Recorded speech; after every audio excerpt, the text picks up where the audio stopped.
नमस्कार मित्रों, मैं शुभम कुमार आपका अपने इस YouTube channel the meaning of books पर स्वागत करता हूं। आज हम इस अध्याय में संविधान के भाग 3 अथवा मौलिक अधिकारों पर चर्चा करेंगे, जिसके अंतर्गत आज हम समता के अधिकार अनुच्छेद 14, अनुच्छेद 15, 16, 17 तथा अनुच्छेद 18 को समझने का प्रयास करेंगे। इससे पहले यदि आपने हमारी पहली वीडियो मौलिक अधिकारों का प्रथम अध्याय अभी तक नहीं देखा है तो पहले उसको देखें और उसके बाद समता के अधिकार को समझने का प्रयत्न करें। हमसे जुड़ने के लिए हमारे चैनल को सब्सक्राइब करें तथा बेल आइकन को दबाएं। भारतीय संविधान का अनुच्छेद 14 स्पष्ट रूप से कहता है कि भारत के राज्य में किसी भी व्यक्ति को विधि के समक्ष समता से या विधियों के समान संरक्षण से वंचित नहीं करेगा। इसमें जो राज्य शब्द दिया गया है यह वही राज्य है जिसको हमने अनुच्छेद 12 में परिभाषित किया था और इसमें शामिल सभी तत्वों को गहराई से समझा था। यहाँ पर व्यक्ति शब्द से मतलब भारतीय नागरिक और विदेशी नागरिक के साथ साथ संवैधानिक निगम, पंजीकृत कंपनियां या किसी भी तरह का विधिक व्यक्ति सम्मिलित हो सकता है। अनुच्छेद 14 को समझने के लिए इसमें दिए गए दो महत्वपूर्ण शब्दों विधि के समक्ष समता और विधियों के समान संरक्षण के मतलब को जानना बहुत जरूरी है। इसके लिए सबसे पहले विधि के समक्ष समता पर चर्चा करते हैं। विधि के समक्ष समता के प्रावधान ब्रिटेन के संविधान से लिए गए हैं तथा इसके अंतर्गत निम्न बातें शामिल हैं। नंबर 1, न्यायालय के समक्ष सभी व्यक्तियों के लिए समान व्यवहार होगा, अर्थात कानून अंधा होगा। वह यह कभी नहीं देखेगा कि उसके सामने कटघरे में कौन खड़ा है, अमीर या गरीब। नंबर 2, किसी व्यक्ति विशेष के लिए कोई विशेष अधिकार नहीं होगा, अर्थात सभी को समान अपराध के लिए समान सजा मिलेगी। नंबर 3, कोई भी व्यक्ति कानून से ऊपर नहीं होगा, चाहे वह मंत्री ही क्यों न हो, अर्थात कानून सर्वोपरि होगा। दूसरा, विधियों का समान संरक्षण। इसके प्रावधान अमेरिका के संविधान से लिए गए हैं। इसमें निम्न प्रावधान दिए गए हैं। नंबर 1, समान विधि के अंतर्गत सभी के लिए समान नियम है। और नंबर 2, बिना भेदभाव के सभी के साथ समान व्यवहार किया जाना चाहिए। नंबर 3, कानून द्वारा दिए गए विशेष अधिकारों और दायित्वों का समान परिस्थितियों के अंतर्गत समान व्यवहार होगा। सर्वोच्च न्यायालय का मानना है कि अनुच्छेद 14 के अंतर्गत लिखित विधि का शासन ही संविधान का मूलभूत तत्व है, इसीलिए इसे किसी भी तरह से यहाँ तक कि संविधान संशोधन के द्वारा भी समाप्त नहीं किया जा सकता है। समता के अधिकार के अंतर्गत अनुच्छेद 15 कहता है कि सरकार या राज्य किसी नागरिक के विरुद्ध केवल धर्म, मूल वंश, जाति, लिंग, जन्म स्थान या इन 5 में से किसी के आधार पर भी कोई विभेद नहीं करेगा। इसी अनुच्छेद का दूसरा नियम कहता है कि किसी भी व्यक्ति को धर्म, जाति, मूल वंश, जन्म और लिंग के आधार पर सार्वजनिक दुकानों, सार्वजनिक भोजनालयों, होटलों, सार्वजनिक मनोरंजन के स्थलों, कुएं, तालाब, स्नान घाट, सड़क आदि में घुसने से नहीं रोका जा सकता है। इसमें ध्यान रखना होगा कि दूसरा नियम सरकार और व्यक्ति दोनों के ऊपर लागू होता है, जबकि पहला नियम केवल सरकार या राज्य के द्वारा किए जाने वाले विभेद को रोकता है। अनुच्छेद 15 में 2 शब्दों को बहुत अधिक महत्व दिया गया है। नंबर 1 विभेद और नंबर 2 केवल। विभेद का अभिप्राय किसी के विरुद्ध विपरीत मामला या अन्य के प्रति उसके पक्ष में न रहना तथा केवल शब्द से अभिप्राय है कि धर्म, जाति, लिंग, मूल वंश और जन्म स्थान इन 5 के अलावा अन्य के आधार पर भेद किया जा सकता है। अनुच्छेद 15 में इस सामान्य नियम के 3 अपवाद भी है।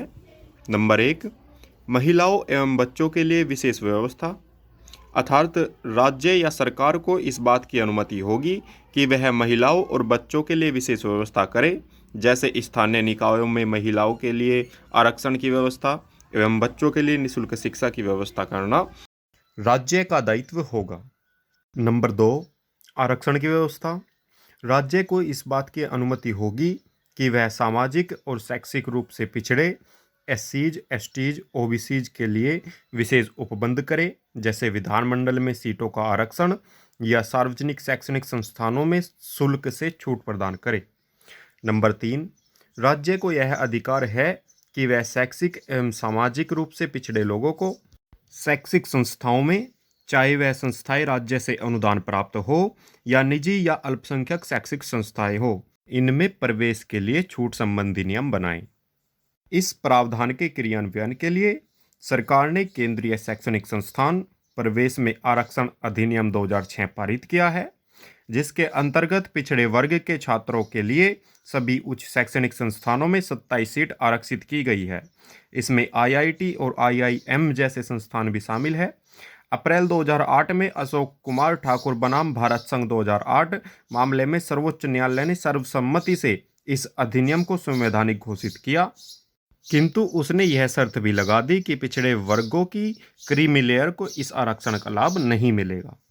समता के अधिकार के तहत अनुच्छेद 16 लोक नियोजन के विषय में अवसर की समता की बात करता है और कहता है कि राज्य के अधीन किसी भी पद पर नियोजन या नियुक्ति से संबंधित विषयों में सभी नागरिकों के लिए अवसर की समता होगी तथा किसी भी नागरिक के साथ भेदभाव नहीं किया जा सकता, अर्थात केवल धर्म, वंश, जाति, लिंग, जन्म स्थान तथा निवास स्थान, इन 6 के आधार पर राज्य के किसी भी रोजगार एवं कार्यालय के लिए अयोग्य नहीं ठहराया जाएगा। ध्यान रहे कि अनुच्छेद 15 में केवल धर्म, वंश, जाति, लिंग और जन्म स्थान की बात की गई थी, जबकि अनुच्छेद 16 में निवास स्थान को भी जोड़ दिया गया है। अनुच्छेद 16 के अंतर्गत लोक नियोजन के विषय में अवसर की समता में भी कुछ अपवाद है जो निम्न प्रकार दिए गए हैं। नंबर 1, संसद किसी विशेष रोजगार के लिए निवास की शर्त आरोपित कर सकती है, जैसा कि सार्वजनिक रोजगार अधिनियम 1957 जिसमें निवास की जरूरत हो। हालांकि इसको कुछ वर्षों के बाद 1974 में समाप्त कर दिया गया था।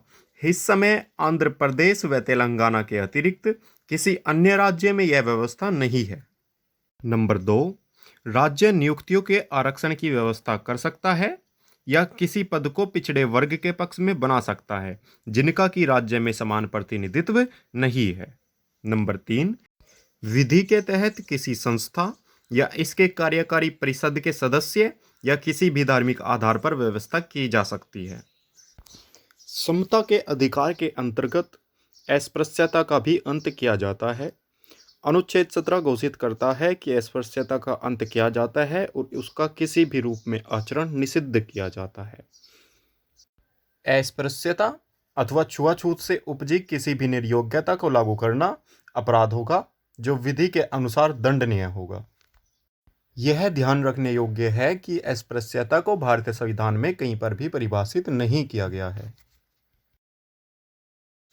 मूल अधिकारों को प्रभावी बनाने के लिए अनुच्छेद 35 के तहत संसद को शक्ति प्रदान की गई है, जिसके अनुसार संसद ने कुछ अधिनियम पारित किए हैं, जिसमें अनुसूचित जाति एवं अनुसूचित जनजाति उत्पीड़न निवारण अधिनियम 1989 अर्थात SC/ST एक्ट 1989 पारित किया गया है, जो सबसे अधिक प्रभावी भी है। समता के अधिकार के अंतर्गत ही अनुच्छेद 18 उपाधियों की समाप्ति की बात करता है और कहता है कि सेना या विद्या संबंधी सम्मान के सिवाय राज्य और कोई उपाधि प्रदान नहीं करेगा। नंबर 2, भारत का कोई नागरिक किसी विदेशी राज्य से कोई उपाधि स्वीकार नहीं करेगा। और नंबर 3, कोई व्यक्ति जो भारत का नागरिक नहीं है और राज्य के अधीन लाभ या विश्वास के किसी पद को धारण करते हुए किसी विदेशी राज्य से कोई उपाधि राष्ट्रपति की सहमति के बिना स्वीकार नहीं करेगा। नंबर 4, राज्य के अधीन लाभ या विश्वास के पद को धारण करने वाला कोई भी व्यक्ति किसी विदेशी राज्य से या उसके अधीन किसी भी रूप में कोई भी भेंट, उपलब्धि या पद राष्ट्रपति की सहमति के बिना स्वीकार नहीं करेगा। अंत में अब समय है कुछ प्रश्नों का, जिनका जवाब आप कमेंट बॉक्स के जरिए हम तक पहुंचा सकते हो। हमारा पहला प्रश्न है, समता का अधिकार भारतीय संविधान में कहां से लिए गए हैं? जिसके विकल्प है number 1 America, number 2 Britain, number 3 Canada और नंबर 4 ऑस्ट्रेलिया। हमारा दूसरा प्रश्न है, क्या राज्य अनुच्छेद 15 के तहत निवास स्थान के आधार पर विभेद कर सकता है या नहीं। फिलहाल इस वीडियो में इतना ही। हमारे अगले अध्याय में हम स्वतंत्रता के अधिकार पर चर्चा करेंगे, जिसके अंतर्गत हम अनुच्छेद 19 से अनुच्छेद 22 को समझने का प्रयास करेंगे। Thanks for watching. जय हिंद, जय भारत।